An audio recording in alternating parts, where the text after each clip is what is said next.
Hello friends, welcome to crazy GK trick. मेरा नाम है पंकज वैष्णव। तो फ्रेंड्स, आज हम यहाँ पर पॉलिटी की सीरीज का दूसरा टॉपिक संविधान सभा को डिस्कस करेंगे।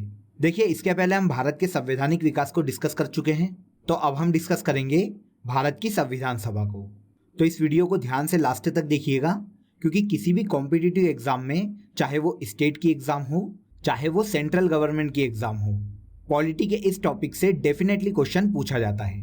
तो चलिए शुरू करते हैं। तो देखिए दोस्तों, सबसे पहले हम ये जान लेते हैं कि संविधान सभा क्या होती है।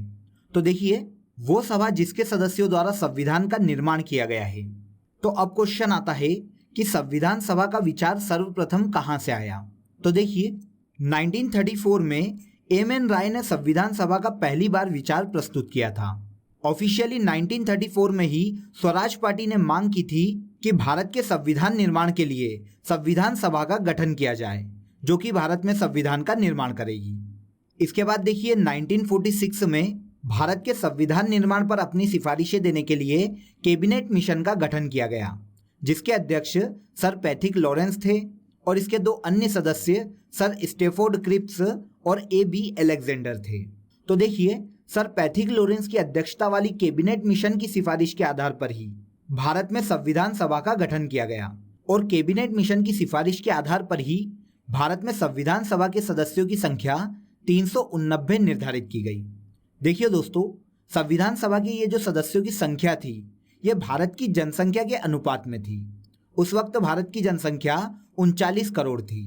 इसी कारण हर 10 लाख जनसंख्या पर संविधान सभा में एक सीट को निर्धारित किया गया था। देखिए फ्रेंड्स, इन 389 सदस्यों में से संविधान सभा में 15 महिलाएं थी और संविधान सभा के संवैधानिक सलाहकार नियुक्त किया गया था बी.एन. राव को। ओके, तो ये संविधान सभा का बेसिक स्ट्रक्चर था। आई होप आपको ये समझ में आया होगा। अब चलते हैं हम क्वेश्चन की तरफ। तो पहला क्वेश्चन देखिए, भारत की संविधान सभा गठित करने का आधार क्या है। तो अभी हमने इस पर डिस्कस किया है। भारत की संविधान सभा को कैबिनेट मिशन के आधार पर गठित किया गया था। तो यहां पर हमारा आंसर है आंसर बी, कैबिनेट मिशन, जो कि 1946 में भारत आया था। इसकी सिफारिश पर ही भारत में संविधान सभा का गठन किया गया था। अगला क्वेश्चन देखिए, संविधान सभा के संवैधानिक सलाहकार कौन थे। तो इस क्वेश्चन का आंसर आप सभी को पता चल गया होगा। संविधान सभा के संवैधानिक सलाहकार थे बेनेगल नरसिंह राव, जिसे शॉर्ट में बी.एन. राव के नाम से जाना जाता है। तो यहां आंसर हो जाएगा आंसर डी। भारतीय संविधान सभा की प्रारूप समिति के अध्यक्ष थे। तो देखिए फ्रेंड्स, जब संविधान सभा का गठन किया गया तो संविधान सभा में 13 समितियों का गठन किया गया था। सबसे पहले मैं आपको इन 13 समितियों में जो इंपॉर्टेंट समितियां हैं उनके बारे में बता देता हूं। तो देखिए, सबसे इंपॉर्टेंट समिति है प्रारूप समिति। इसे याद रखिएगा, ये एग्जामों में बहुत ज्यादा क्वेश्चन पूछा जाता है। देखिए, प्रारूप समिति के अध्यक्ष थे डॉक्टर भीमराव अंबेडकर। अब देखिए, एक शॉर्ट ट्रिक से ये मैं आपको याद करवा देता हूं। देखिए, संविधान का प्रारूप वही व्यक्ति बनाएगा जो कि दिमाग से और शरीर से बहुत ज्यादा भीमकाय होगा। भीमकाय का मतलब होता है शक्तिशाली। अब देखिए, जिसका रूप बहुत ज्यादा शक्तिशाली हो या बहुत ज्यादा भीमकाय हो, वही प्रारूप समिति का अध्यक्ष होगा। इसीलिए प्रारूप समिति के अध्यक्ष थे डॉक्टर भीमराव अंबेडकर। क्लियर। इसके बाद देखिए, संघ संविधान समिति के अध्यक्ष थे जवाहरलाल नेहरू। देखिए, जवाहरलाल नेहरू भारत के पहले प्रधानमंत्री हैं, इसीलिए इन्हें संघ की संविधान समिति का अध्यक्ष बना दिया गया था। देखिए, जवाहरलाल नेहरू भारत के पहले प्रधानमंत्री हैं, तो भारत के पहले उप प्रधानमंत्री हैं वल्लभ भाई पटेल। इसीलिए वल्लभ भाई पटेल को प्रांतीय संविधान समिति का अध्यक्ष बना दिया गया था।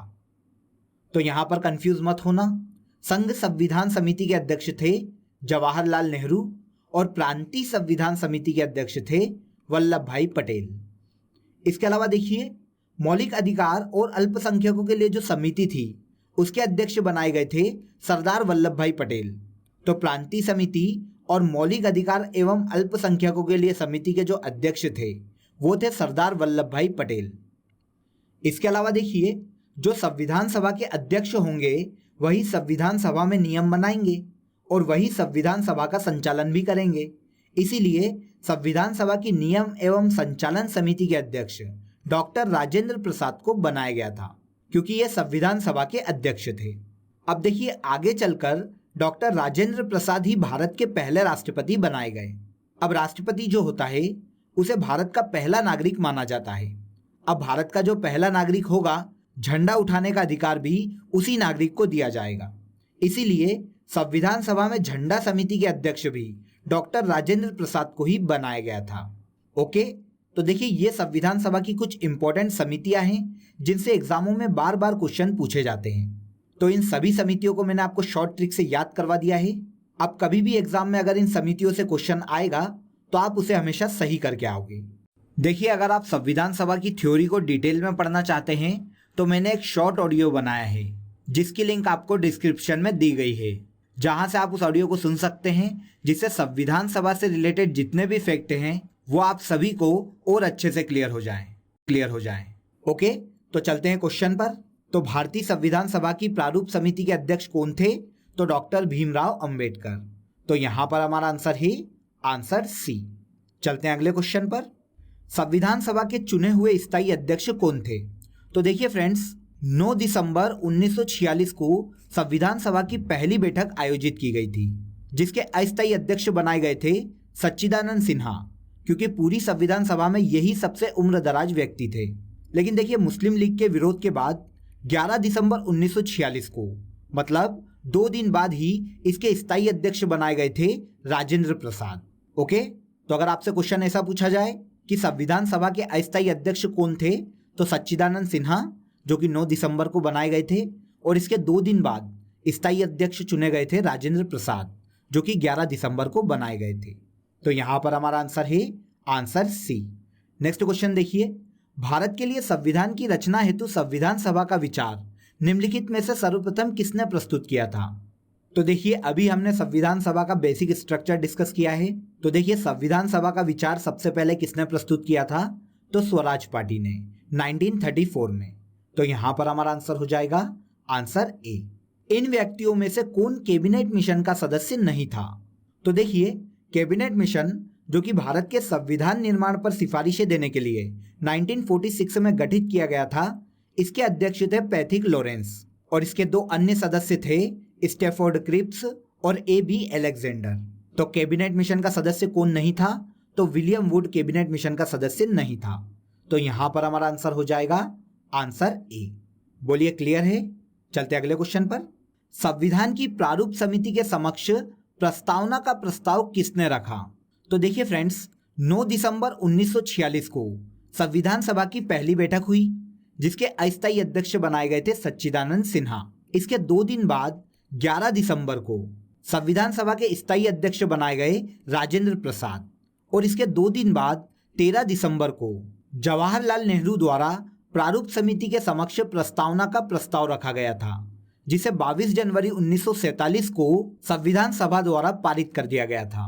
ओके, तो प्रारूप समिति के समक्ष प्रस्तावना का जो प्रस्ताव था वो जवाहरलाल नेहरू द्वारा रखा गया था। तो इस क्वेश्चन का आंसर है आंसर डी।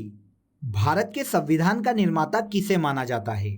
तो देखिए फ्रेंड्स, 26 नवंबर 1949 को संविधान सभा द्वारा जिस संविधान को अपनाया गया था उसे मुख्य रूप से B.R. अंबेडकर की अध्यक्षता वाली ड्राफ्टिंग कमेटी ने तैयार किया था।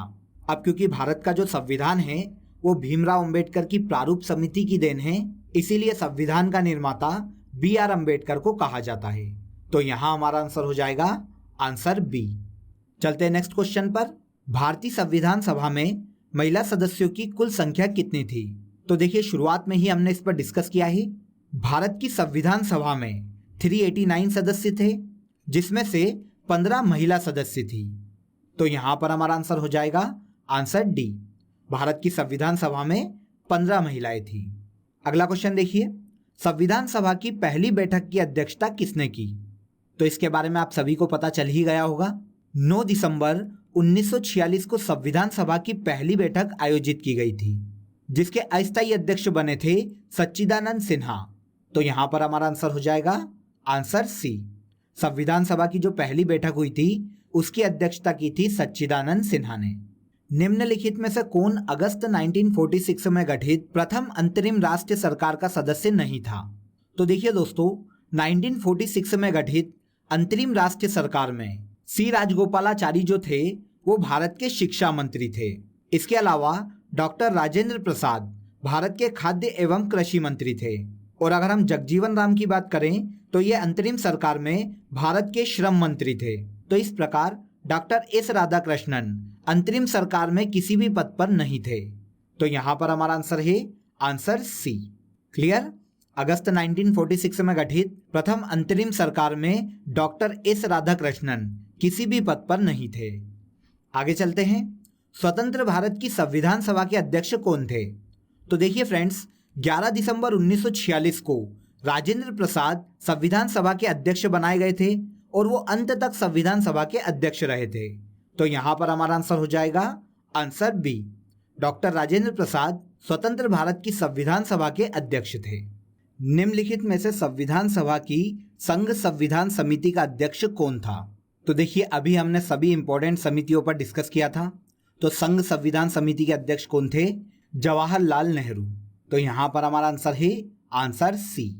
अगला क्वेश्चन देखिए, भारतीय संविधान सभा की स्थापना की गई थी। तो देखिए, संविधान सभा की जब पहली बैठक हुई होगी तभी संविधान सभा की स्थापना की गई होगी। तो देखिए, पहली बैठक और संविधान सभा की स्थापना 9 दिसंबर 1946 को की गई थी। तो यहां पर हमारा आंसर है आंसर बी। संविधान निर्मात्री परिषद की झंडा समिति के अध्यक्ष कौन थे? तो झंडा समिति के अध्यक्ष थे डॉक्टर राजेंद्र प्रसाद। तो यहां पर हमारा आंसर है आंसर बी। तो देखिए, जितनी भी समितियां मैंने आपको बताई है उन सभी को याद रखिएगा, क्योंकि वो सभी समितियां बहुत ज्यादा इंपॉर्टेंट है और लगभग सभी एग्जामों में समितियों से क्वेश्चन पूछे जाते हैं। चलते अगले क्वेश्चन पर। भारतीय संविधान को बनाने हेतु भारतीय संविधान सभा के कुल कितने अधिवेशन हुए थे? तो देखिए फ्रेंड्स, भारतीय संविधान को बनाने के लिए भारतीय संविधान सभा के कुल 12 अधिवेशन हुए थे। 11वां अधिवेशन 26 नवंबर 1949 को हुआ था, जिसमें भारत के संविधान को अपनाया गया था। और इसके बाद जो आखिरी अधिवेशन हुआ था वो 24 जनवरी 1950 को हुआ था। ओके, तो 24 जनवरी 1950 के अधिवेशन को मिलाकर कुल 12 अधिवेशन आयोजित किए गए थे। तो यहां पर हमारा आंसर है आंसर सी। भारतीय संविधान को बनाने के लिए संविधान सभा के कुल 12 अधिवेशन आयोजित किए गए थे। नेक्स्ट क्वेश्चन देखिए, जिस संविधान सभा द्वारा भारत के संविधान का अधिनियम किया गया उसके सदस्य कौन थे? तो देखिए फ्रेंड्स, भारत की संविधान सभा में विभिन्न प्रांतों की विधानसभाओं द्वारा नामित सदस्यों को शामिल किया गया था। तो यहां पर हमारा आंसर हो जाएगा आंसर सी। भारत की संविधान सभा में विभिन्न प्रांतों की विधानसभाओं द्वारा नामित सदस्यों को शामिल किया गया था। भारत को एक संविधान देने का प्रस्ताव संविधान सभा द्वारा कब पारित किया गया था? तो देखिए फ्रेंड्स, 22 जनवरी 1947 को संविधान द्वारा भारत को एक संविधान देने का उद्देश्य प्रस्ताव पारित किया गया था, जो कि 13 दिसंबर 1946 को जवाहरलाल नेहरू द्वारा पेश किया गया था। इसके बारे में मैं आपको पूर्व में भी बता चुका हूं। तो यहां आंसर है आंसर बी। देखिए, उद्देश्य प्रस्ताव को 13 दिसंबर 1946 को जवाहरलाल नेहरू ने पेश किया था और 22 जनवरी 1947 को संविधान सभा द्वारा इसे पारित कर दिया गया था। क्लियर? इस क्वेश्चन को याद रखिएगा, यह बहुत ही महत्वपूर्ण क्वेश्चन है। चलते अगले क्वेश्चन पर। भारतीय संविधान सभा के प्रथम दिन के अधिवेशन की अध्यक्षता इन्होंने की थी। तो फ्रेंड्स, आप सभी को इस क्वेश्चन का आंसर पता चल ही गया होगा। 9 दिसंबर 1946 को संविधान सभा का जो पहला अधिवेशन हुआ था उसकी अध्यक्षता की थी सच्चिदानंद सिन्हा ने। तो यहां पर हमारा आंसर है आंसर डी। नेक्स्ट क्वेश्चन देखिए, भारत का संविधान लागू हुआ था। तो भारत का संविधान लागू हुआ था 26 जनवरी 1950 को। तो यहां पर हमारा आंसर है आंसर ए।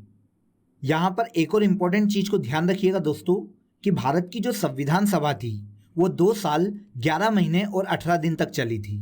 2 साल 11 महीने 18 दिन के बाद 26 जनवरी 1950 को भारत के संविधान को लागू कर दिया गया था। ओके, अगला क्वेश्चन देखिए, 1946 में निर्मित अंतरिम सरकार में कार्यपालिका परिषद के उपसभापति कौन थे? तो देखिए फ्रेंड्स, 24 अगस्त 1946 को अंतरिम सरकार की घोषणा की गई थी, जिसमें जवाहरलाल नेहरू को कार्यपालिका परिषद का उपसभापति बनाया गया था। तो यहां पर हमारा आंसर है आंसर ए। जवाहरलाल नेहरू अंतरिम सरकार में कार्यपालिका परिषद के उपसभापति थे। अगला क्वेश्चन देखिए, संविधान को 26 जनवरी के दिन ही लागू करने का निर्णय क्यों लिया गया था? तो देखिए, इसके पीछे की मैं आपको एक छोटी सी स्टोरी बता देता हूं, उसे आप याद रखिएगा। देखिए 1929 में कांग्रेस का लाहौर अधिवेशन आयोजित किया गया था और लाहौर अधिवेशन की अध्यक्षता की थी जवाहरलाल नेहरू ने। क्लियर?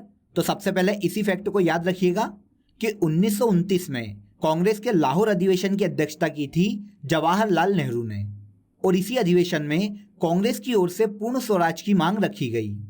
और देखिए इसी अधिवेशन में यह डिसीजन लिया गया कि 26 जनवरी 1930 से हर साल देश में स्वतंत्रता दिवस के रूप में मनाया जाएगा। ओके, तो देखिए 26 जनवरी 1930 से हर साल देश में स्वतंत्रता दिवस के रूप में मनाया जा रहा था, लेकिन अब देश आज़ाद हुआ 15 अगस्त 1947 को। अब क्योंकि 26 जनवरी एक इम्पॉर्टेंट डेट थी और हर साल उसे स्वतंत्रता दिवस के रूप में मनाया जा रहा था, इसीलिए बाद में 26 जनवरी को देश के संविधान को लागू किया गया। क्लियर? तो आई होप आपको ये स्टोरी समझ में आ गई होगी। तो आपको यहाँ आंसर भी मिल गया होगा। संविधान को 26 जनवरी के दिन लागू करने का निर्णय इसलिए लिया गया क्योंकि कांग्रेस ने इस तिथि को 1930 में स्वतंत्रता दिवस के रूप में मनाया था। तो यहाँ पर हमारा आंसर हो गया आंसर ए। अगला क्वेश्चन थोड़ा बड़ा है। देखिए, कैबिनेट मिशन योजना के अंतर्गत संविधान निर्मात्री परिषद में प्रत्येक प्रांत को आवंटित सदस्य संख्या निर्धारित करने के लिए एक प्रतिनिधि कितनी जनसंख्या के अनुपात में था? तो देखिए फ्रेंड्स, शुरुआत में ही मैंने आपको इसके बारे में बता दिया था। कैबिनेट मिशन द्वारा भारत की संविधान सभा में 389 सीटों का निर्धारण किया गया था और ये जो 389 सीटें थी भारत की जनसंख्या के अनुपात में थी। उस वक्त भारत की जनसंख्या थी 39 करोड़। तो देखिए हर 10 लाख व्यक्ति पर एक सीट का निर्धारण संविधान सभा में किया गया था। तो यहाँ पर हमारा आंसर है आंसर बी, 10 लाख व्यक्तियों पर एक प्रतिनिधि संविधान सभा में निर्धारित किया गया था। लास्ट क्वेश्चन देखिए, भारत की संविधान निर्मात्री सभा के अध्यक्ष कौन थे? तो देखिए भारत की संविधान सभा के अध्यक्ष थे डॉक्टर राजेंद्र प्रसाद। तो यहां पर हमारा आंसर हो जाएगा आंसर ए। ओके, तो फ्रेंड्स ये थे भारत की संविधान सभा से रिलेटेड कुछ इंपॉर्टेंट ऐसे क्वेश्चन जो कि एग्जामों में काफी पूछे जाते हैं। तो आई होप आपको सभी क्वेश्चन अच्छे से समझ में आ गए होंगे।